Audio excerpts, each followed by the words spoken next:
그날 나는 댄스 파트너의 품에서 심장이 멎는 줄 알았다.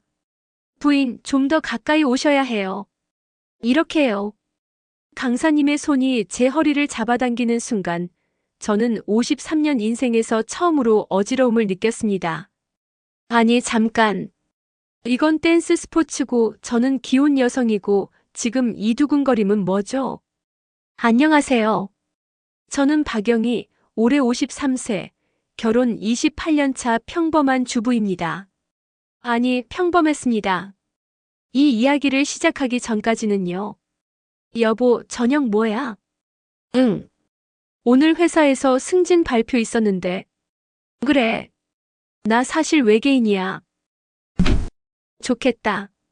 이게 우리 부부의 최근 3년간 대화의 전부였어요. 남편 김철수 54세는 퇴근하면 소파에 누워 핸드폰만 보고 주말엔 골프. 대화는 밥 먹어 알았어 수준. 저는 그냥 밥하고 설거지하고 빨래하고. 아, 맞다. 존재감 제로인 투명인간이었죠. 그러던 어느 날 동네 친구 순자가 제안했어요. 영희야, 우리 댄스 스포츠 배우러 가자. 요즘 50대들 사이에서 대유행이래. 댄스 스포츠? 그거 젊은 사람들 하는 거 아니야? 아니야. 우리 동네 문화센터에 50대반 새로 생겼대. 가보자, 응. 솔직히 처음엔 관심 없었어요. 근데 거울 앞에 선 제 모습을 보는 순간, 아, 불싸. 언제부터 이렇게 할머니가 되어 있었던 거죠? 처진 어깨, 무기력한 눈빛, 그리고 아줌마 그 자체인 헤어스타일. 좋아, 가보자. 그렇게 저는 인생의 분기점이 될 문화센터 문을 열었습니다. 안녕하세요. 댄스 스포츠 50대반 담당 이준호 강사입니다. 문이 열리는 순간 저는 멈춰 섰어요. 아니, 이 사람 나이가 몇이에요? 30대 중반쯤으로 보이는 훤칠한 키에 다부진 체격, 그리고 눈부신 미소. 순간 저는 깨달았습니다. 아, 나 큰일 났다. 첫 수업은 기본 자세부터 시작했어요. 근데 문제는 이 댄스 스포츠라는 게 생각보다 훨씬 더 스킨십이 많다는 거. 자, 파트너와 밀착해서 서세요. 남자분들은 여자분 허리를 이렇게 잡으시고, 강사님이 시범을 보이려고 제 허리를 잡는 순간, 제 심장은 28년 만에 처음으로 쿵쾅거리기 시작했어요. 아니, 이게 맞나요? 저 기혼 여성인데? 부인, 너무 긴장하셨어요. 편하게 힘 빼세요. 아, 네. 편하게. 힘. 빼고. 말은 그렇게 했지만 제 몸은 완전히 굳어 있었어요. 강사님의 단단한 팔이 제 등을 받쳐줄 때마다, 그의 은은한 향수 냄새가 코끝을 스칠 때마다 저는 이거 위험한데? 라는 생각밖에 안 들었어요. 수업이 끝나고 집에 돌아왔을 때 거울을 봤어요. 그런데 이게 웬걸? 제 뺨이 빨갛게 달아올라 있는 거 있죠? 마치 20대 처녀처럼. 여보, 나왔어. 남편은 여전히 소파에서 핸드폰만 보고 있었어요. 오늘 댄스 스포츠 배우러 갔다 왔어. 응. 그 순간 저는 이상한 생각이 들었어요. 저 강사님은 내 이야기를 다 들어주던데. 아, 안 돼요. 이러면 안 되는데. 저는 28년 차 기혼 여성이라고요.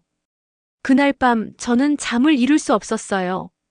자꾸만 강사님의 미소가, 그의 다정한 목소리가, 그리고 그의 손길이 떠올랐거든요.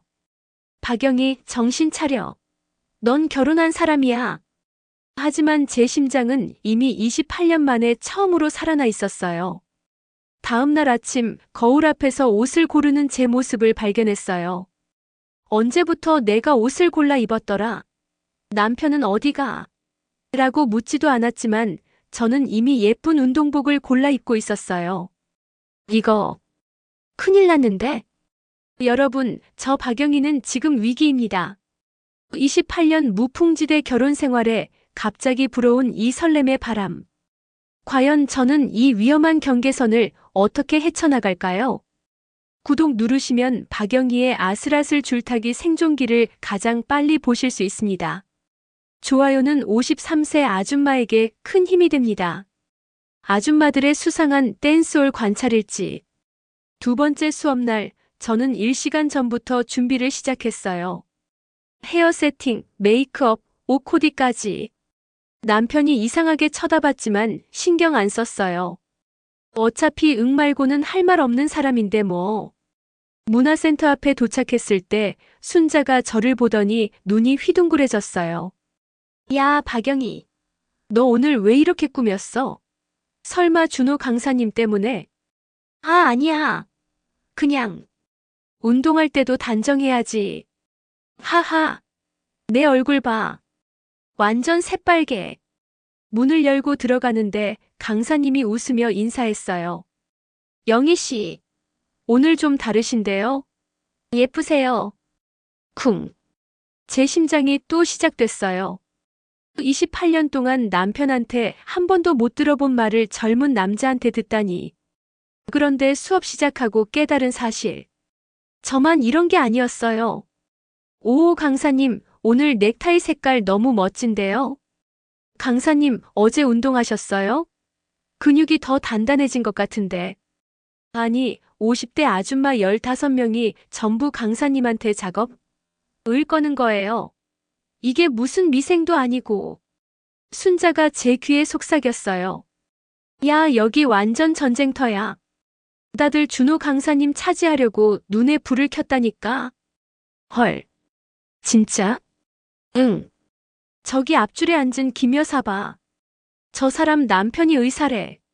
근데 매주 와서 저렇게 치근댄다니까. 충격적이었어요. 알고 보니 우리 반은 외로운 50대 아줌마들의 힐링 댄스홀이었던 거예요.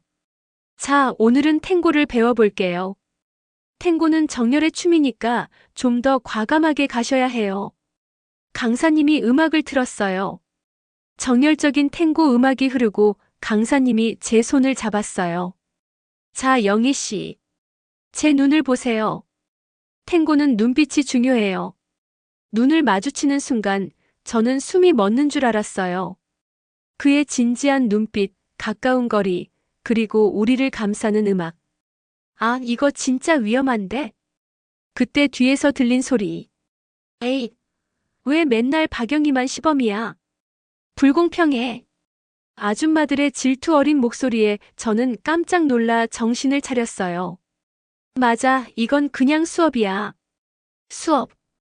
수업이 끝나고 라커룸에서 있었던 일은 더 가관이었어요. 오늘 강사님이 날 쳐다봤어. 무슨 소리, 나랑 눈 마주쳤다고. 아니야, 내 허리 잡을 때 손에 힘 더 줬어. 50대 아줌마 15명이 마치 10대 소녀들처럼 떠들어대는 거예요. 저는 그걸 보면서 웃음이 나왔어요. 아, 나만 이런 게 아니구나. 그런데 집에 가는 길에 순자가 심각하게 말했어요. 영희야, 근데 진짜 조심해야 돼. 작년에 우리 반에 한 분 있었는데 강사님한테 진짜로 빠져서 남편이랑 이혼까지 갈 뻔했대. 헉, 진짜? 응. 그래서 강사님도 요즘 조심하시는 것 같더라. 적당히 거리 두시고. 집에 돌아왔을 때 남편은 여전히 소파에 누워 있었어요. 여보, 나왔어. 응. 오늘 탱고 배웠어. 진짜 재밌더라. 그래. 그 순간 제 마음속에 이상한 감정이 올라왔어요. 강사님은 내 이야기 다 들어주는데. 안 돼. 이러면 안 돼. 그날 밤 저는 핸드폰으로 검색을 시작했어요. 50대 부부 권태기. 결혼 생활 회복 방법. 남편과 대화하는 법. 검색 결과는 한 가지를 말하고 있었어요. 부부 상담을 받아보세요. 그래, 상담을 받아야 해. 이러다가 진짜 큰일 나겠어. 하지만 다음날 아침 거울 앞에서 또 예쁜 옷을 고르고 있는 제 자신을 발견했어요. 박영희, 넌 지금 뭐 하는 거니? 여보, 요즘 당신 이상해. 3주차 어느 날 남편이 처음으로 긴 문장을 말했어요. 저는 깜짝 놀라 쳐다봤죠. 뭐가 이상한데? 얼굴에 뭔가 발라. 화장? 아, 이거. 그냥 선크림. 그리고 옷도. 달라진 것 같고 남편이 저를 유심히 보는 게 28년 만에 처음이었어요. 근데 왜 이렇게 찔리는 거죠? 댄스 스포츠 배운다며? 선생님이 남자야, 여자야? 남자. 나이는? 한 30대? 남편의 표정이 묘하게 변했어요. 설마 질투? 아니면 의심? 여보, 나 오늘 따라갈까? 뭐? 아니, 왜? 너무 당황해서 목소리가 커졌어요. 남편이 의심의 눈초리로 저를 쳐다봤어요. 아무것도 아니면 왜 그렇게 놀라? 아니, 갑자기 무슨. 당신 골프 약속 있잖아. 취소했어. 오늘은 아내 댄스하는 거 구경이나 해야겠어. 큰일 났어요. 남편이 따라오면 강사님한테 제가 어떻게 행동하는지 다 들킬 텐데. 문화센터 가는 길, 저는 온갖 변명을 생각했어요. 오늘 수업 취소됐대. 강사님이 아프시대. 근데 거짓말은 더 의심받을 것 같고. 도착했을 때 남편이 구경석에 앉았어요. 그리고 저는 최대한 평범하게 행동하려고 노력했어요. 영희 씨, 오늘따라 왜 그렇게 뻣뻣하세요? 강사님이 웃으며 물었어요. 아니에요. 전혀. 그때 순자가 속삭였어요. 야, 저기 저 남자 누구야? 계속 널 쳐다보는데. 내 남편이야. 헐. 진짜. 의심받는 거 아니야. 아니라니까. 수업 내내 저는 강사님과 최대한 거리를 두려고 했어요. 근데 그게 더 이상해 보였나 봐요. 영희 씨, 오늘 컨디션 안 좋으세요? 평소랑 많이 다른데. 아니요. 괜찮아요. 수업이 끝나고 남편과 집으로 가는 길. 침묵이 흘렀어요. 그리고, 여보. 응? 우리, 대화 좀 할까?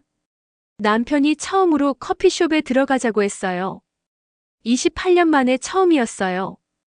커피를 마시며 남편이 조심스럽게 입을 열었어요. 미안해. 요즘 당신한테 너무 무관심했던 것 같아. 당신이 댄스 배운다고 했을 때 사실 별로 신경 안 썼어. 근데 오늘 보니까 당신이 정말 즐거워 보이더라. 남편의 눈에 미안함이 보였어요. 그래서 생각했어. 내가 당신을 너무 당연하게 여긴 건 아닌가. 그냥 밥 해주고 빨래 해주는 사람으로만 본 건 아닌가. 제 눈에서 갑자기 눈물이 났어요. 기다렸던 말이었거든요. 28년 동안. 여보, 우리 다시 시작해보면 안 될까? 나도 변하고 싶어. 그날 밤 저는 결심했어요. 이 설렘은 그냥 외로움이었을 뿐이라고. 진짜 사랑은 28년을 함께한 이 사람과 만들어가는 거라고. 그런데 다음 날 아침 현관 앞에 작은 상자가 있었어요. 남편이 웃으며 말했어요. 선물이야. 상자를 열었더니 강아지. 아니, 강아지 로봇? 이게 뭐야? 커플 댄스 로봇이래. 우리 집에서 같이 연습하자고. 내가 당신 파트너 할게. 저는 웃음이 터졌어요. 그리고 눈물도 났어요. 여보, 당신 춤출 줄도 모르잖아. 배우면 되지. 당신이 가르쳐줘. 그 순간 저는 깨달았어요. 28년 동안 잃어버렸던 게 다시 돌아오고 있다는 걸. 선생님, 사실 저 다른 남자한테 설렜어요. 부부 상담소에서 제가 한 고백에 남편의 눈이 커졌어요. 상담사 선생님은 차분하게 웃으며 말했어요. 그런 감정은 자연스러운 거예요. 중요한 건 그걸 어떻게 다루느냐죠. 남편이 제 손을 꽉 잡았어요. 미안해. 내가 당신을 그렇게 외롭게 만들었구나. 상담사 선생님이 말을 이었어요. 부부가 권태기를 겪는 건 당연해요. 문제는 그걸 어떻게 극복하느냐죠. 두 분 함께 할 수 있는 취미를 찾아보는 건 어떨까요? 사실 남편이 댄스를 배우고 싶다고 하더라고요. 제가 말했어요. 오, 그거 좋은데요. 부부 댄스 스포츠 강좌도 있어요. 함께 해보시는 건 어떨까요? 그렇게 저희 부부는 부부 댄스 특별반에 등록했어요. 첫 수업날 남편은 완전히 로봇이었어요. 여보, 팔 조심. 미안. 처음이라. 남편이 제 발을 계속 밟았어요. 주변 부부들이 웃었죠. 우리도 처음엔 저랬어요. 하하. 이상하게도 남편의 서툰 모습이 귀엽게 느껴졌어요. 예전에 처음 만났을 때처럼요. 여보, 이렇게 하는 거야. 하나, 둘, 셋. 이렇게. 남편이 서투르게 따라하는 모습에 저는 웃음이 났어요. 그리고 깨달았어요. 완벽한 준호 강사님보다 서툴지만 노력하는 남편의 모습이 훨씬 더 사랑스럽다는 걸. 3개월 후. 여보, 오늘 우리 발표회 있는 날이야. 남편은 이제 제법 춤을 추게 되었어요. 아니, 솔직히 여전히 서툴지만 그 열심히 하는 모습이 사랑스러웠어요. 발표회 무대에서 우리는 탱고를 췄어요. 서툴지만 진심 어린 우리의 춤. 음악이 끝나고 남편이 제 귀에 속삭였어요. 영희야, 사랑해. 28년 전처럼. 그 순간 저는 깨달았어요. 진짜 설렘은 새로운 사람에게서 오는 게 아니라 오래된 사람과 새로운 추억을 만들 때 온다는 걸. 나도 사랑해, 여보. 객석에서 박수가 터졌어요. 그리고 저는 봤어요. 준호 강사님이 웃으며 박수치는 모습을. 감사해요, 강사님. 당신 덕분에 제 남편을 다시 발견했어요. 에필로그. 여보, 오늘은 뭐 배울까? 왈츠 어때? 좋아. 이제 우리 집 거실은 매일 저녁 댄스홀이 돼요. 서툴지만 행복한 우리만의 공간. 그리고 깨달았어요. 결혼 생활에 새로움이 필요하다면 밖에서 찾지 말고 함께 만들어가면 된다는 걸. 53세, 저는 남편과 함께 다시 신혼이 되었답니다. 여러분의 결혼 생활은 어떠신가요? 댓글로 여러분의 권태기 극복 비법을 공유해주세요. 구독과 좋아요는 50대 부부에게 큰 힘이 됩니다.